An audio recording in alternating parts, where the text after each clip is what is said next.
Kejahatan Jokowi dalam perspektif Hasto versus Rocky Gerung. Oleh Dr. Syahganda Nainggolan, Direktur Eksekutif Sabang Merauke Circle. Hasto Kristianto, orang kedua dalam partai terbesar sepanjang era pasca reformasi ini, PDIP sudah berbulan-bulan terakhir menjadi musuh utama Jokowi, petugas partainya sendiri. Serangan-serangannya terhadap Jokowi telah menyematkan posisinya sebagai oposan Jokowi sejajar dengan Rocky Gerung, yang pernah menyatakan Jokowi sebagai bajingan tolol. Serangan Hasto antara lain, 1.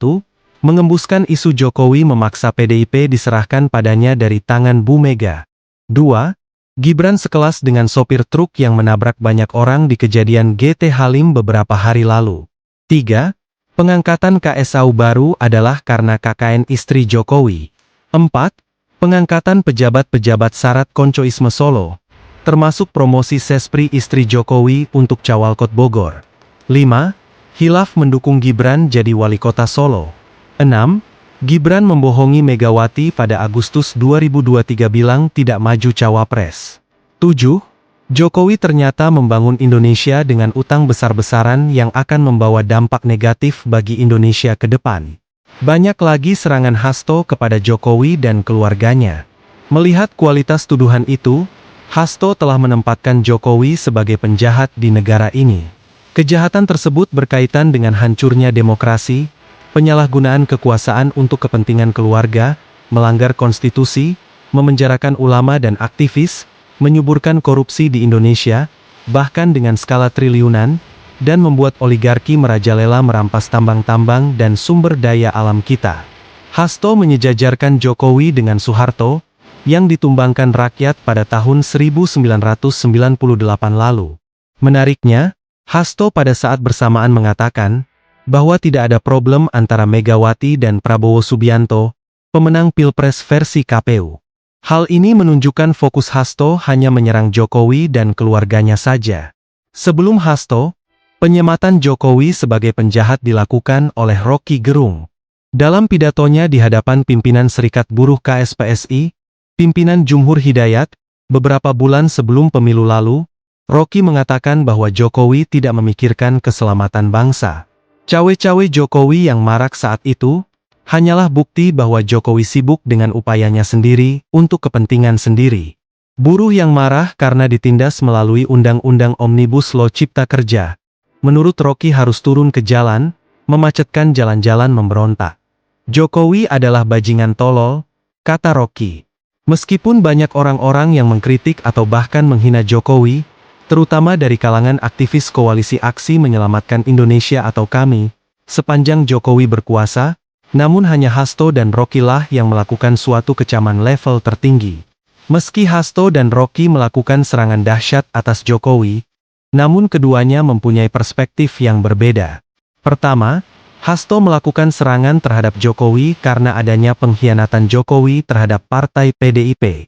Hal ini dapat dianalisa dari sikap PDIP yang tidak melakukan kritik atas Jokowi, pada saat Jokowi sudah melakukan pelencengan praktik kekuasaan. Jika Hasto mengatakan bahwa Jokowi setara dengan Soeharto, maka analisa itu mempunyai konsekuensi bahwa tindakan pelencengan yang dilakukan Jokowi telah berlangsung lama, bukan hanya beberapa bulan terakhir ini. Pernyataan Hasto bahwa PDIP hilaf dalam mendukung Gibran di Solo karena silau dengan Jokowi, menunjukkan kurang pekanya PDIP atas fakta-fakta yang dikritisi di kemudian hari. Seperti, mengatakan bahwa ternyata keberhasilan Jokowi ditopang utang negara menganga begitu besar.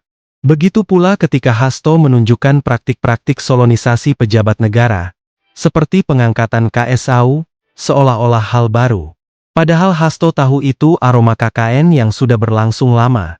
Rocky sebaliknya, menyerang Jokowi konsisten sebagai oposan dalam perspektif pemikiran akal sehat. Kritik Rocky tentang isu Jokowi 3 periode, perampokan tambang-tambang nikel, mafia minyak goreng langka, penghancuran demokrasi, tuduhan Munarman teroris, dan Undang-Undang Omnibus Law penindas buruh dilakukan dalam kerangka membangun keseimbangan nasional, di mana kaum oposisi perlu mengoreksi jalannya kehidupan bernegara. Apalagi ketika parpol dan DPR hampir semua menjadi bagian kekuasaan Jokowi.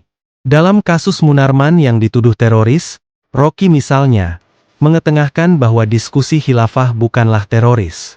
Menurutnya Munarman dapat dikategorikan brutal, namun kemudian bertransisi menjadi pembawa FPI sebagai gerakan sosial. Rocky malah menuduh istana memelihara musuh dalam selimut dengan isu-isu terorisme. Sebuah penyakit lama. Dalam permisalan yang lain, Rocky menyampaikan apresiasi terbuka kepada Megawati ketika Mega tidak menyetujui rencana Jokowi atau pendukungnya pada isu perpanjangan jabatan, maupun presiden 3 periode. Ini sebuah sikap Rocky yang adil.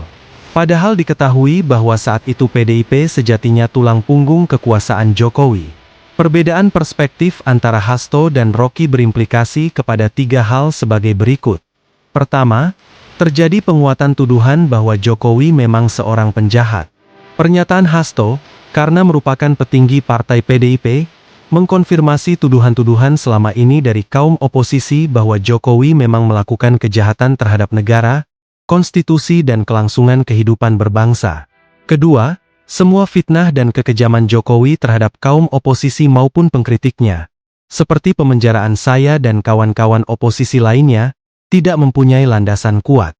Negara ternyata menjadi aktor jahat state crime. Sehingga pemerintahan ke depan perlu merehabilitasi semua korban kejahatan rezim Jokowi. Ketiga, upaya kekuatan rakyat untuk memakzulkan Jokowi, ataupun menghalangi keberlangsungan dinasti Jokowi, seperti penyingkiran Gibran di dalam kekuasaan, mendapatkan legitimasi yang kuat.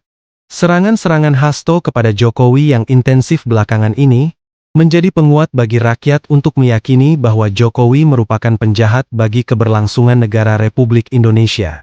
Hasto yang merupakan pemimpin PDIP di mana Jokowi sebagai kader maupun petugas partainya, mempunyai kekuatan otokritik atau self-introspection untuk menilai Jokowi. Kedudukan Hasto lebih tinggi dari orang-orang istana yang menyangkal Hasto, apalagi relawan Jokowi. Meskipun terdapat perbedaan perspektif, gerakan tajam Hasto ini telah memperkuat kecermatan Rocky Gerung, bahwa Jokowi adalah bajingan tolol. Begitu juga memperkuat kecaman-kecaman lainnya dari kaum oposisi, bahwa Jokowi berbahaya bagi negara. Pemerintahan baru ke depan, harus mampu menyingkirkan dinasti Jokowi dan memulihkan martabat korban politik Jokowi, khususnya rehabilitasi semua tahanan politik dan narapidana politik Orde Jokowi.